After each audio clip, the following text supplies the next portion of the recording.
starts within the eyes. Anbach Privacy Screen Filters.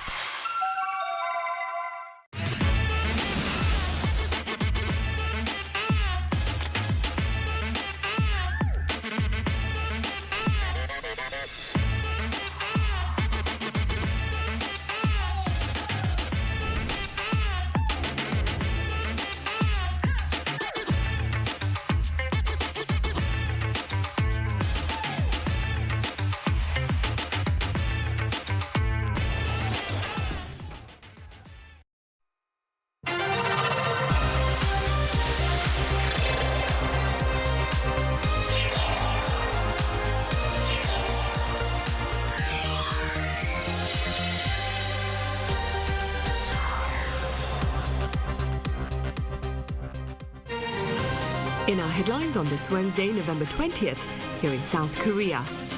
President Yoon Suk-yeol's South America agenda came to a close in Brazil, where he called on his partners within the Group of 20 for greater support of the world's transition to clean energy. Meanwhile, hours after Russia lowered its bar on the use of nuclear weapons, Ukraine launches American-made longer-range missiles into Russian territory, following green light from the US. And in the US, billionaire investor and veteran Wall Street corporate leader Howard Lutnick has been named Commerce Secretary for the incoming Trump administration. President Yoon Suk-yeol has reaffirmed his commitment to supporting the world's transition to clean energy and contributing to a net zero future. The remarks were made on the final day of the G20 summit in Brazil. Our top office correspondent Kim Do-yeon reports. At the G20, world leaders choose either session 2 or 3 to make an address according to the session's topic, and President Yoon Suk-yeol this year chose session 3 as its theme was Sustainable Development and Energy Transitions. Session 2 was held under the theme Global Governance Reform. On Tuesday local time, President Yoon took the opportunity to share South Korea's actions to overcome the climate crisis and support the world's transition to clean energy. In particular, he called for the support of G20 leaders for the carbon-free energy initiative aimed at promoting the use and dissemination of various clean energy sources, including nuclear power. President Yoon also reiterated his message from last year that Korea will act as the green ladder, supporting developing countries vulnerable to climate change. As for sustainable development, President Yoon emphasized the need for a reduction in plastic use. The South Korean government is set to support the 5th session of the Intergovernmental Negotiating Committee, also known as INC5, for the formulation of the International Plastics Treaty by its members, as the event is being held in South Korea's port city of Busan on November 25th. The president will emphasize that efforts in energy transition must go hand in hand to achieve greater innovation in addressing plastic pollution and driving digital transformation. This is because the rapid surge in demand for advanced digital technologies, such as artificial intelligence, is leading to massive energy consumption. Meanwhile, President Yoon also wrapped up his G20 trip with more sideline summits as he called for support for South Korea's condemnation of North Korea's deployment of troops to Russia. In addition, Yoon promised South African President Matamela Cyril Ramaphosa that South Korea would cooperate with the nation as it hosts the next G20. Yoon and UK Prime Minister Keir Starmer acknowledged the progress that the bilateral relations have made so far based on the Downing Street Accord. President Yoon is now on his way back to Seoul. He is set to arrive early morning on Thursday, Seoul time, after 8 days abroad. Kim Do-yeon, Arirang News. This year's Group of 20 summit took place under a cloud of much uncertainty in light of Donald Trump's planned return to the White House with tougher tariffs and Russia's ongoing invasion of Ukraine, complicated further with the presence of North Korean troops. Our Kim Jong-sil has details. Under the theme Building a Just World and a Sustainable Planet, the 19th G20 summit in Rio de Janeiro wrapped up on Tuesday local time with leaders pledging collective action on climate change, poverty, and inequality. Global trade took center stage, with members reaffirming their commitment to a fair, open, multilateral system amid rising protectionist sentiments expected under the Donald Trump administration's second term. China's President Xi Jinping, a standout figure at the summit, advocated for stronger economic ties with developing nations, including those in the global south, and promoted unilateral trade policies, likely seeking allies amid the shifting global dynamics caused by Trump's election. Russian Foreign Minister Sergei Lavrov, representing President Vladimir Putin, warned that Ukraine's use of long-range ATACMS missiles against its territory marked a new phase of the Western war and vowed that Russia would respond accordingly. President Yoon called for an immediate halt to military cooperation between Russia and North Korea. He emphasized the need for the international community to recognize its illicit nature and work together to end it. Brazil's President Lula pushed for a global wealth tax and successfully launched the Global Alliance Against Hunger and Poverty, but struggled to unite nations on climate funding and fossil fuel limits. Meanwhile, U.S. President Joe Biden, in his final G20 appearance before retiring, missed a key photo opportunity due to a late arrival, but ended the summit with smiles during the final session. The next G20 summit is scheduled to take place in South Africa next year. Kim Jung-sil, Arirang News. Meanwhile, Russia has revised its nuclear policy, allowing it to use its atomic arsenal even against a conventional attack if the attack is backed by nuclear power. And that is precisely what took place hours later as Ukraine launched US-made longer-range missiles into Russian territory. Our Moon Hye-ryun has the latest. Ukraine has fired American-made long-range missiles at Russia for the first time, just a day after outgoing US President Biden gave the green light for such weapons to be used. On Tuesday, the Russian Defense Ministry stated that Kyiv used 6 ATACMS, which stands for Army Tactical Missile System, against a military facility in the Bryansk region which borders Ukraine. They claim to have intercepted 5 and damaged the 6th. Ukraine, however, said the attack was successful and struck an arms depot around 70 miles inside Russian territory. Regardless of the attack's outcome, the event is significant as it marks the first instance of Ukraine using Western-provided long-range weapons to strike Russia's mainland. Ukraine's priority is to seize as much strategic assets and territorial assets before there will be a ceasefire negotiations taking place in conjunction with the inauguration of the new president of the United States, Donald Trump, on January 20th next year. Following the approval of Ukraine's use of ATACMS, Biden has also authorized anti-personnel landmines in another effort to provide aid to Kyiv, according to a report from the Washington Post on Tuesday. These mines have been described as non-persistent by a U.S. official, meaning that they self-destruct or deactivate over time, reducing their threat to civilians. The U.S. has faced increasing pressure to allow Ukraine to use long-range weapons, particularly in light of reports that North Korean troops have been deployed to Russia and are participating in the war. The shift in Washington's policy heightens its involvement in the war, despite U.S. President-elect Donald Trump's criticisms of U.S. aid and pledge to end the war quickly. This comes after Russian President Vladimir Putin signed a new nuclear doctrine that expands the conditions under which it can use nuclear weapons. Notably, the revised doctrine states that any attack supported by a nuclear power could be considered a joint attack against Russia. It also lowers the threshold for the use of nuclear weapons to respond to attacks that pose a threat to Moscow or its allies. Russia has consistently maintained that any missile attack by a NATO member on its territory would constitute direct involvement in the conflict, and Putin's new doctrine creates a justification for a potential nuclear response. In response, Washington remarked that this latest move came as no surprise and criticized what it called irresponsible rhetoric from Russia. While Ukraine had initially been expected to attack the Kursk region where North Korean troops are reportedly deployed, experts say that this limited attack in a single location rather than Kursk could be a test to gauge Russia's reaction. With this latest attack from Kyiv, tensions are expected to escalate. Moon Hye-ryun, Arirang News. In related news, North Korean soldiers assigned to Russia's airborne and marine units have partaken in active combat against Ukraine.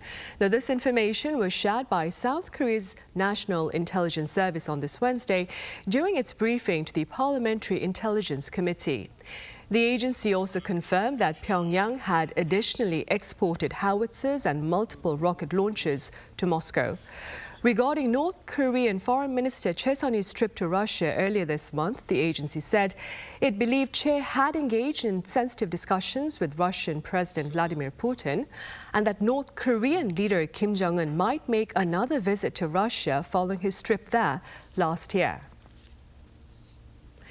The commander of U.S. Indo-Pacific Command, Samuel Paparo, believes North Korea has yet to secure atmospheric re-entry capability, a key technology for the use of intercontinental ballistic missiles. Now, Admiral Paparo's remarks came on Tuesday during a forum hosted by the Brookings Institution in Washington, D.C. For North Korea to threaten the U.S. with an ICBM, the regime reportedly needs to secure a sufficient range, along with re-entry technology, both of which have allegedly not been developed yet. However, the admiral points out North Korea's military cooperation with Russia may allow the regime access to critical technology to further advance its weapons capabilities, including submarine and missile propulsion technology.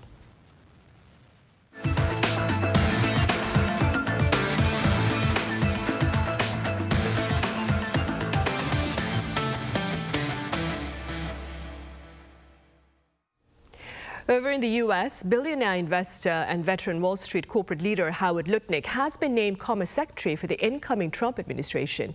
Our Lee Seung-jae reports. Higher tariffs and tighter trade policies are expected under the second Donald Trump administration come next January. With a lot of attention on who's going to help the U.S. president-elect lead the agenda, Trump on Tuesday tapped Cantor Fitzgerald CEO Howard Lutnick as his Commerce Secretary. Trump issued a statement saying Lutnick will lead the new administration's tariff and trade agenda, with additional direct responsibility for the Office of the United States Trade Representative. He added that as the co-chair of the Trump-Vance transition team, Lutnick has created the most sophisticated process and system to help create the upcoming administration. Lutnick has an extensive career on Wall Street, having joined the American financial services firm Cantor Fitzgerald in 1983 and quickly becoming the company's president at the young age of 29. However, on September 11, 2001, when terrorists attacked the World Trade Center, the firm lost 658 of its 960 New York-based employees. Lutnick is on the board of directors of the National September 11 Memorial and Museum and has long built his company to honor those lost in the tragedy and support their families. Next on the agenda for President-elect Trump is choosing his nomination for the Treasury Secretary. Trump is set to meet two key figures running for the position at Mar-a-Lago this week. Kevin Warsh, formerly the youngest person appointed to the Federal Reserve Board of Governors, and Mark Rowan, the CEO and co-founder of private equity giant Apollo, will meet Trump for an interview. Reports say that Trump's transition team is demanding the candidates promise to focus on the campaign promise of raising tariffs. The Secretary of the Treasury will be another key position under the incoming Trump administration, as they play a key role in designing U.S. economic policies such as trade, taxes, and banking regulations. Lee Seung-jae, Arirang News. In other news, an International Monetary Fund consultation team claims South Korea has shown remarkable resilience against global challenges and commends policies aimed at reinvigorating growth, that is, as well as bolstering strength amid existing uncertainties. According to the Finance Ministry here, the comments were shared during the regular bilateral discussions that began on November 7th for roughly 2 weeks, that also include economic data collection.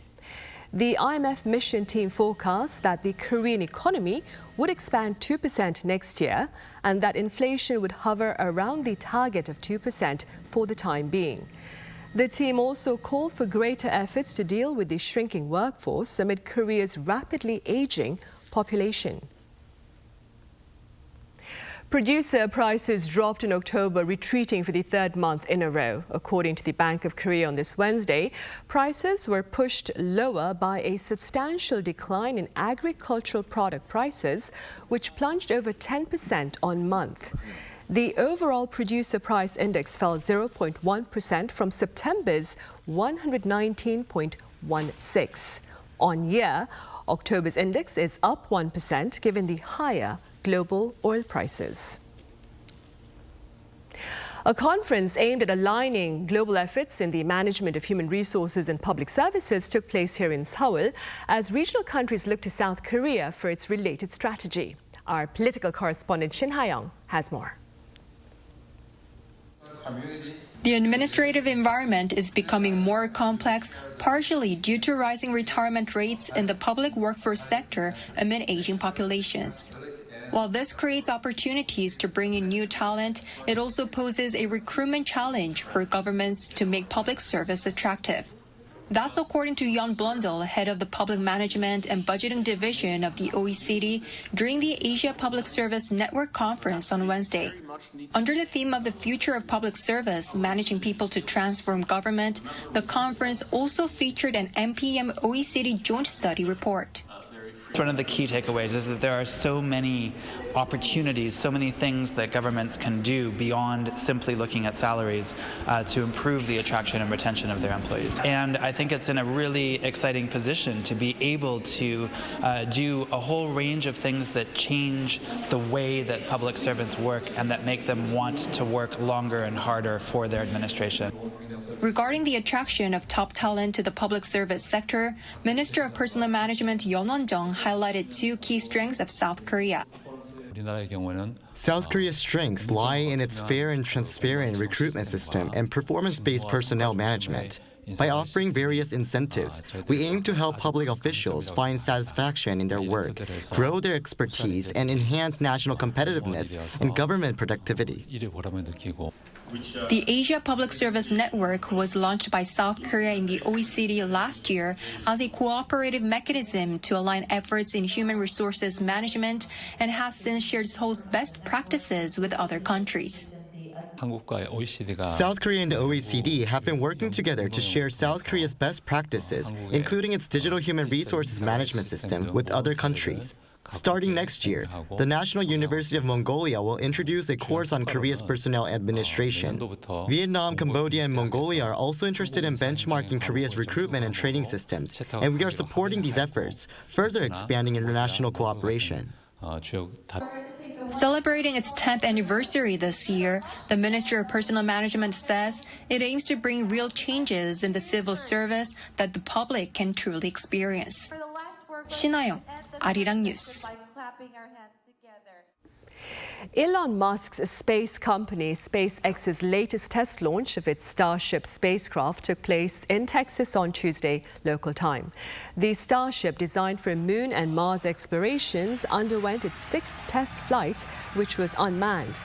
The event was broadcast live online with U.S. President-elect Donald Trump on site. While the previous 4 test flights saw significant failures, the 5th test flight on October 13th ended with the dramatic catch of the booster upon its return to land. Up next, we share with you the sounds of a special Korean orchestra aimed at addressing social perceptions against the disabled. Our Park Gun-woo was there. A melody of inclusion that breaks down barriers.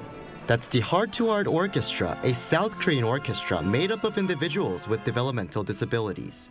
The group has already touched the hearts of many, not just domestically, but also globally. And tonight, those members perform in their home country here in Seoul. For these members, the sheets of music are more than just notes and are pages filled with their own stories. These will transform into melodies and touch every soul in the audience, just like me. The quiet of the concert hall was soon filled with the majestic sound of music. Marking its 19th annual concert on Tuesday, the orchestra performed with the goal of raising awareness for people with disabilities, with each musician a vital part of the orchestra's harmony. I practiced 6 to 7 hours every day for 6 months. My goal is to become a soloist performing around the world. Special guest performers including politician Kim Ye-ji were also on stage to collaborate with the orchestra. Through this time of shared musical experience where we can connect and empathize with each other, I hope to share the importance of embracing diversity and creating a society where we listen, understand, and harmonize together. As a fellow artist myself, I wanted to support them with my performance. All 2,000 tickets to the event were sold, and thanks to their musical efforts, the audience was captivated by their performance. I feel like I've seen truly perfect musicians. You wouldn't even think they have disabilities. I believe they will play a significant role in popularizing performances by musicians with disabilities. This orchestra is aiming for even bigger goals in the future. One is to help each and every member of the orchestra stand on their own feet as a professional musicians. The other is to hold our own position as #1 orchestra with the highest standard of its kind in the world. He added the orchestra will continue to broaden its horizons by performing around the world, including in Japan and European countries. 박건우, Arirang News.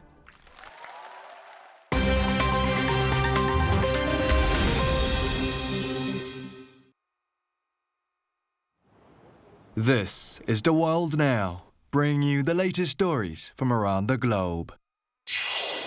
In Hong Kong, 45 pro-democracy activists and lawmakers have each been sentenced to between 4 and 10 years in prison for conspiracy to commit subversion under the Beijing-imposed national security law. Hong Kong's High Court on Tuesday carried out the sentencing for the 45 activists who were arrested and charged with subversion in 2021 for organizing an unofficial poll to select the best candidates in a 2020 legislative election. Prosecutors said the group's unofficial primary election in 2020 was an attempt to paralyze the Hong Kong government and force the city's leader to resign. Former legal scholar Benny Tai, who was largely seen as the mastermind of the unofficial primary, received the longest sentence of 10 years. Now, the UN's Human Rights Office on Tuesday condemned China's use of national security law to criminalize democratic activities such as freedom of expression, peaceful assembly, and association, which are protected under international human rights law. Now to China's Hunan province, where on Tuesday morning, a sports utility vehicle plowed into school children and pedestrians outside an elementary school. Chinese police have not yet provided a number of those hurt, but the state-run media channel CCTV reported that many were injured, while saying none have sustained life-threatening injuries. Police said they have arrested a 39-year-old male over the incident and that an investigation is underway. According to CCTV, students were arriving for classes at Yong'an Elementary School in the city of Changde at around 8 a.m. when a white SUV drove into the groups of pedestrians and school children outside the school. Footage shows the elementary school children screaming and running in chaos, while shouts for help can be heard in the background. Now, Tuesday morning's incident comes only just over a week after a driver plowed into a crowd at a sports center in Zhuhai City, killing 35 and severely injuring 43. In New Zealand, tens of thousands of people gathered outside Parliament on Tuesday to protest against a bill that the opposition says will dilute the rights of the indigenous Maori people. New Zealand police said that an estimated 42,000 people gathered at the Parliament in the country's capital, Wellington, to protest against the Treaty Principles Bill, introduced by lawmakers wishing to reinterpret the 184-year-old Treaty of Waitangi, signed between the British Crown and the indigenous Maori leaders. A petition opposing the bill, with over 200,000 signatures, was also presented to Parliament. In the US, 22 people were stuck mid-air for over 2 hours on a ride at California amusement park Knott's Berry Farm on Monday.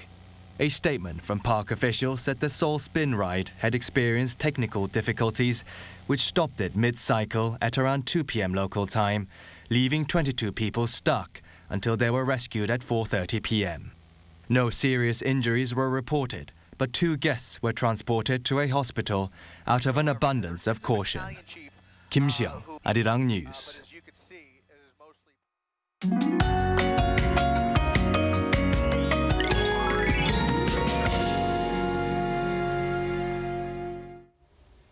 Tomorrow, most areas are forecast to see single figures for the morning. Temperatures will feel colder than the actual readings, so make sure to bundle up extra warm when you go out. Highs will soar up to 14 degrees Celsius in Seoul during the daytime, which will be a tad warmer than today. Due to smoke from overseas, Incheon and southern parts of Gyeonggi-do province will see poor air quality tonight. The concentration of ultrafine dust will soar in these areas too. In the meantime, from tonight, more rain will begin in the Seoul metropolitan area, western parts of Gangwon-do province, and northern parts of the Chungcheong-do provinces. This rain will stop tomorrow morning. Morning temperatures will be 4 degrees in Daegu and Gyeongju, Daejeon and Gwangju 5 degrees. Daily highs will move up to 15 in Daejeon, Gwangju and Daegu, Chuncheon 13 degrees. On Saturday, rain or snow is expected in eastern parts of Gangwon-do province. That's all for Korea. Here are the weather conditions around the world.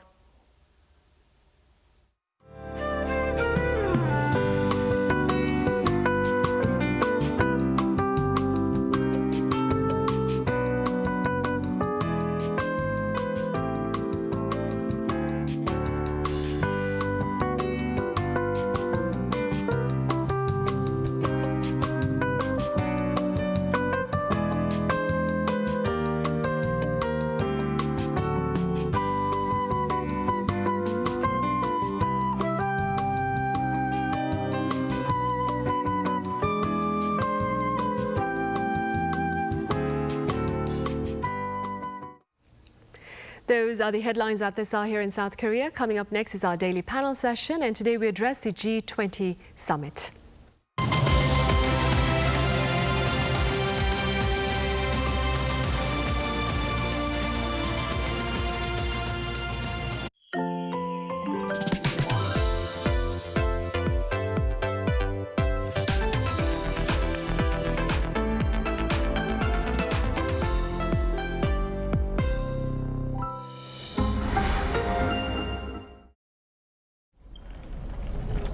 AI, what are some dishes you should try in Korea? Recommended food to eat in Korea are Korean barbecue, fried chicken, kimchi, kimbap, 국밥. 에이, 이걸로는 부족하지. 진짜 한국에선 어떻게 먹는지 알려줄까? K-바비큐? 신김치랑 먹어야지. 치킨? 클래식한 치킨부터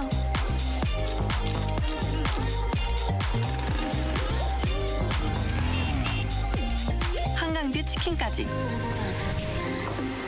치맥 페스티벌은 처음이지? 김치? 종류만큼 먹는 법도 가지각색. 김밥? 시장에선 이렇게, 산에선 이렇게, 바다에선 이렇게.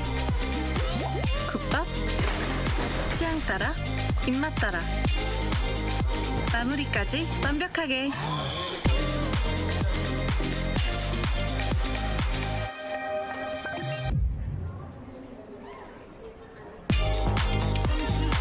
이런 한국, 와보지 않고는 모를걸?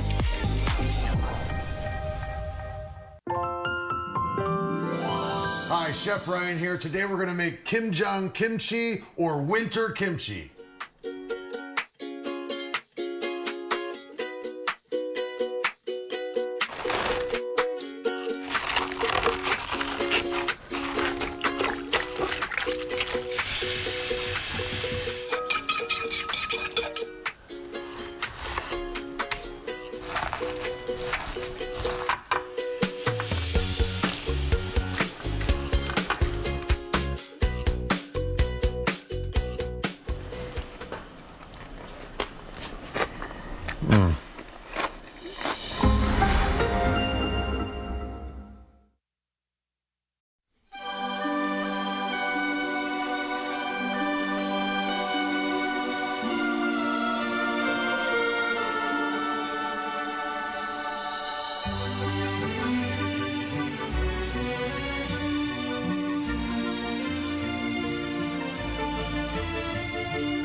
year's Group of 20 summit took place in Brazil and began under a cloud of uncertainty in light of Donald Trump's upcoming trade policy and ended amid much concern over Vladimir Putin's revised nuclear policy. We have details on Press Perspective today.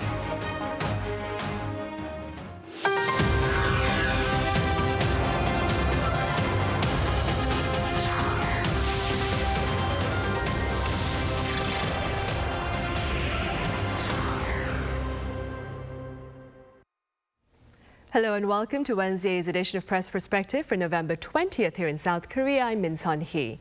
Now, this year's G20 has come to a close with uncertainty over the fate of the multilateral framework amid a shift in U.S. leadership come next year.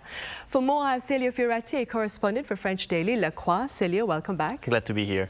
I also have Fabien Kretschmer, a correspondent for German press agency. Fabien, it's great to have you back. Yeah, thanks. Right, Célio, we'll start with you then. Let's begin with a quick background about the G20 as well as its agenda for this year. Indeed, yesterday the G20 summit kicked off in Rio de Janeiro in Brazil. So the G20 is an annual meeting of the 20 largest economies in the world, 19 countries, including South Korea, and also the European Union for a total of 20. The group accounts for 80% of the world's GDP and 2/3 of the world population. So it's not something small. Last year they gathered in India and now in Brazil. And this year the Russian president will not be part of the show. Putin said he will not attend because his presence would wreck the conversation around the summit because he's under arrest for his alleged war crime in Ukraine. So he decided not to come. His announcement came after Ukraine urged Brazil to arrest Putin if he was supposed to travel there. Now, on the agenda for this edition of the G20 summit, besides broad discussion about macroeconomic developments, the experts anticipated, and it was true, that this year's summit would focus on the eradication of hunger. Brazil made it a priority for them. Brazil is looking to launch a global alliance against hunger with social programs and funding mechanism to address this global food shortage and supplies. The G20 was also a place for head of states to meet together, and this year it's a meeting between the British Prime Minister Keir Starmer and Chinese President Xi Jinping that made the headlines. The relation between London and Beijing have become quite strained, but the return of Trump pushed the British MP to maybe get a new relationship with China and start a new discussion. On this, actually, the Trump reaction is really also one of the biggest side topics that were discussed during this agenda. Right, indeed. And with the African Union joining the G20 last year, I believe some pundits are saying it should be called the G21 now. Regardless of that, Fabien, what are your thoughts regarding the relevance of the G20? Yeah, as Cecilia also said that a lot of world leaders are present. I mean, that's a rare chance that people get to talk. I mean, especially in a geopolitical environment where there are increasingly the building of blocks. You have the West, you have the more authoritarian states like China and Russia moving closer. I think it's important to have this platform. Many of the problems we have in the world, they are global. For example, how can we get to a more sustainable future with greener energy? This, I think, can only be solved if the whole world is fighting for one goal. Then, of course, the war in Russia, the war against Ukraine became truly global after North Korea's direct involvement. I think that's also an important thing that should be discussed internationally. And then I think it's also interesting what happens on the sidelines. I mean, you have this event and there's a lot of rhetoric. Sometimes, the substance is not as big as, the words are very full of emotion and very big, but actually the deeds or what actions follow maybe is then a little bit smaller. But during on the sidelines, leaders can exchange and can also have background talks, and I think that is really quite significant. Right, and while of course Fabien agrees that the multilateral framework is significant, as do quite a number of pundits here, Célio, what looks to be the fate of multilateral frameworks like the G20 like the APEC, especially amid the planned return of Mr. Donald Trump back to the White House next year? Indeed, it's quite uncertain, actually. The G20 leaders meeting in Rio de Janeiro tackled an agenda that reflected a shift in the global world order, trying to shore up multilateral consensus before U.S. President Donald Trump returned to power in January. Their discussion of trade, climate change, and international security will run up against the sharp U.S. policy change that will arrive with Donald Trump, from tariff to also maybe a proposed negotiation for peace in Ukraine. Now, U.S. President Donald Trump, President-elect actually, was not there at the summit. It was Joe Biden that was there. But his presence was almost everywhere in all discussions. Diplomats were trying to find a way to deal with isolationist America that will arrive and also fill the vacuum of power left by Washington. Trump's victory makes the future of the G20 summit quite uncertain, as the president-elect made some clear declaration that he wanted to, as always, make America first and maybe reduce the importance of multilateral discussion. Trump's approach is more some deal-by-deal negotiation, country by country, and not a global consensus. Also, another player is making trouble this year is Javier Milei, the president of Argentina. He's a close ally of Trump, and he threatened to block any communique endorsed by the G20 leaders. The Argentine government wants to make the G20 in Brazil kind of a test between the new force against the old force represented by the multilateral organization.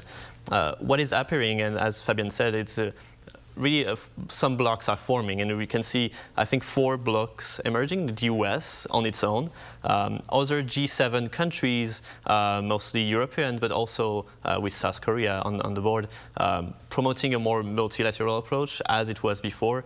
And then you have the global South and Russia and China trying to have their own vision of the world. So China will probably benefit from that, actually have a more divisive world. Right, and before we delve further into China's bilateral summits with a number of the European leaders at the G20, Fabien, how do you care to explain Mr. Trump's aversion, if you will, to multilateralism?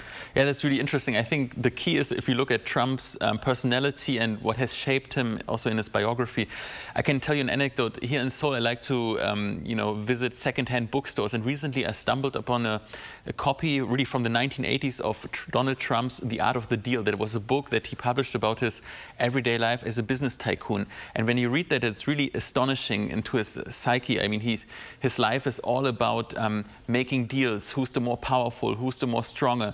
And he's already sounded exactly like he sounds today. And I think this strategy of making deals, he applied that from his real estate business now to policy, and basically sees politics as a zero-sum game. There are losers, there are winners, and he has to be the strong one, and he only cares, or mostly cares, for US interests. And I think multilateralism clearly works different, so there's a contradiction. Right, which is why, as Fabien, Celia, you mentioned, he prefers bilateral interactions with his partners then.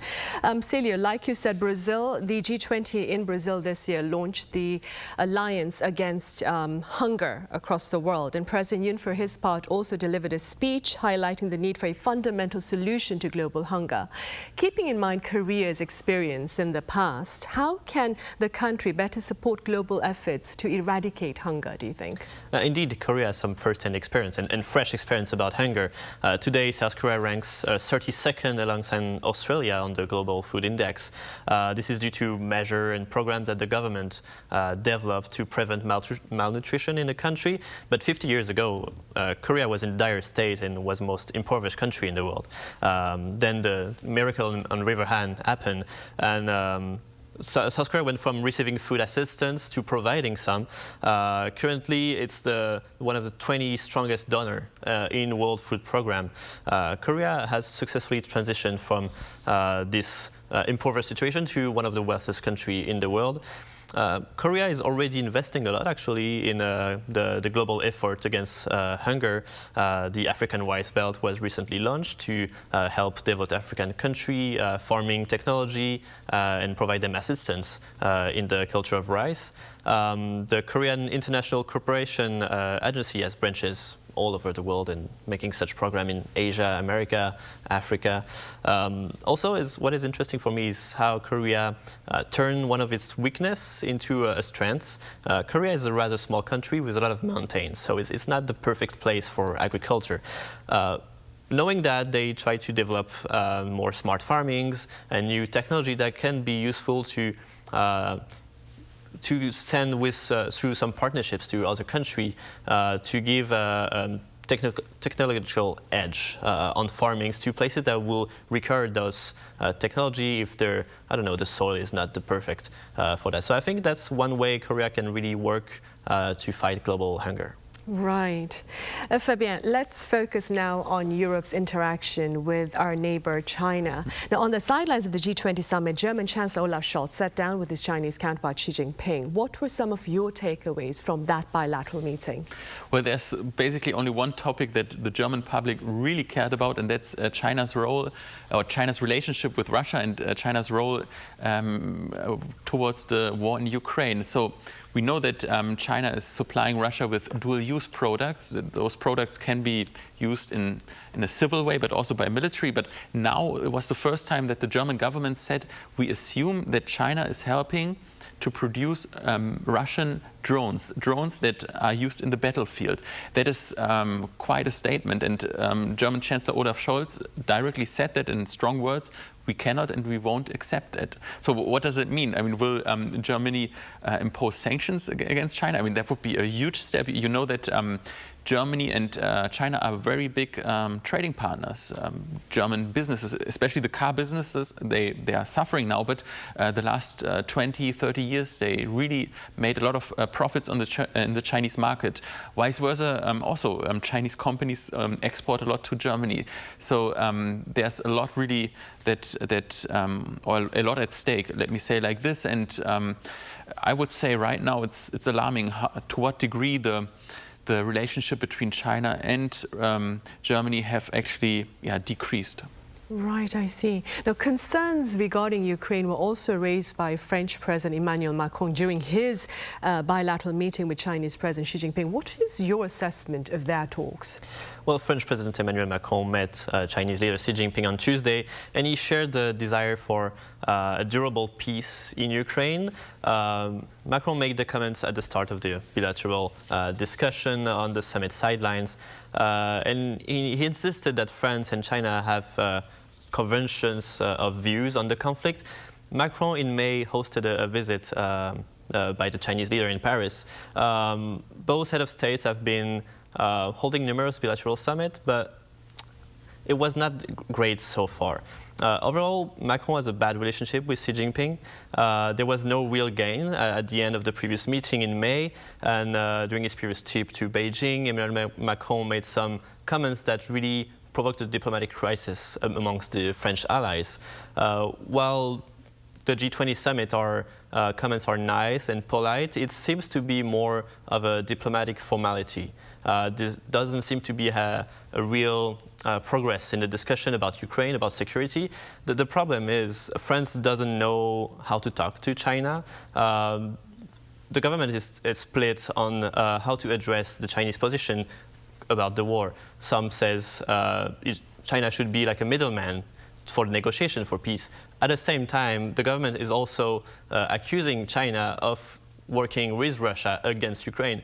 And I think you cannot have a discussion if you're having the two ideas at the same time. France needs to choose one side, one way, one angle to approach China, and that will be able to make some progress in the discussion. Right. Meanwhile, Celia, on the broader topic of diplomacy, Mr. Trump's tapping of Marco Rubio, I believe, as Secretary of State has reportedly triggered greater concerns about US-China rivalry. Is Europe affected by these concerns, do you think? Well, yeah, I think yes, but not too much. No, it's not too worrisome for Europe. Mark Rubio, Little Marco, as Trump calls him, will become the most powerful diplomat in the world and will likely reshape American policy for the next 4 years towards allies, but also enemies. And dealing with China, continued economic, diplomatic and military rise is the main point of his agenda. Trump is making no secret intention to take a hard line on China, and Beijing knows that. They will have to deal with a strong stance against all their parts of the economy, the military, and diplomacy. Rubio himself is known to be a China hawk, someone that already heavily criticized China already when he was a congressman. He was actually sentenced 2 times by China for his remarks on Chinese political program. While Rubio supported anti-China legislation in the past, his approach, I think, will ultimately try to reach a compromise that is beneficial for the US. It's not just war for the sake of war, it's war for the American interest. So there might be an option for that, for some discussion. And European, when Mark Rubio was announced as the Secretary of State, it was not that threatening. Of course, all the cabinets of Trump can be a bit worrying, just looking at the profile, but for Europe, because he was already kind of an expert on China and already knows the file quite well, it's not too worrisome, especially because it's pro-NATO, pro-Taiwan also. So it's good news for Europe because it will not threaten the military security in Europe. Right. Against this backdrop, Fabien, some optimists say that tough times provide opportunities for growth by building resilience. That being said, and speaking as a foreign correspondent based here in South Korea, how do you suppose can Korea use this opportunity amid the great changes we're seeing with the new US leadership to enter the White House next year and, of course, the ongoing wars in the world? How can South Korea seek to use this particular crisis or tough times to build resilience? Well, for example, President Yoon he can improve his golf game and then improve relationship with Trump, who is a great fan of this sport. No, just a joke. I mean, I think it is a chance also for South Korea to build stronger ties with like-minded partners who are, for example, also in Europe. I can tell you that Germany is very open towards this idea, and I think the relationship towards South Korea has really increased because we have so many values in common. And to be honest, I'm not very worried about South Korea because in the strength of the country is really how to navigate through difficult geopolitical landscapes. If you look at the history of Korea, just the location, for example, it is next to Russia, next to China, next to Japan, countries which are in size, for example, bigger. And Korea now also an economic powerhouse, also a military powerhouse, but always had to kind of find a way how to deal with those complicated relationships. And I think that is so engraved into the DNA that I think it is nothing new, actually. Right. Celia, the next G20 summit will be hosted by South Africa next year, and the APEC summit will be hosted by South Korea in Gyeongju next year. That being said, how can the Yoon administration work to make this upcoming multilateral meeting, the APEC summit, relevant, especially with Mr. Trump back in the White House? Yes, South Korea, ancient city of Gyeongju, is ramping up preparation to host the APEC summit in 2025, leveraging soft power to make the global event a success. Gyeongju is the cradle of Korean history and has won the bid to host the APEC against Incheon and Jeju Island. APEC 2025 will mark the third time South Korea is hosting the event. The first one was in Seoul in 1991, and the next one in Busan in 2005. According to city official from Gyeongju, APEC 2025 will reinforce the country's growing role as a key global leader. It also goes in the Yoon circular policy of making Korea a global middle power to be able to talk with everyone and negotiate with every kind of topic. Also, the Korea is trying to become a global leader in cultural conservation, and I think Gyeongju is a perfect city for that. But also to promote the future industries in semiconductor, AI, and in all other field of science. And also the big role for Korea is the security in the Asia-Pacific region. With 14 months to go before the scheduled APEC summit, there will also be APEC economic leaders meeting will be hosted by some major Korean companies like the Korean Hydro and Nuclear Power, KHNP, also SK and Samsung, the two biggest companies here. They will host the International Expo, and the goal of that is to maybe make some, I think it is 20,000 leaders, economic leaders that will come to the APEC, is to showcase the technology of Korea and all the advance and the future business they can have with Korea. So it will be a great way to boost Korean exports, boost Korean economy. There's a impact over 1.8 trillion won for the APEC summit that will be coming. Right, in Gyeongju next year, of course. In 20 years following the one in Busan, right, which I remember covering back in the year 2005.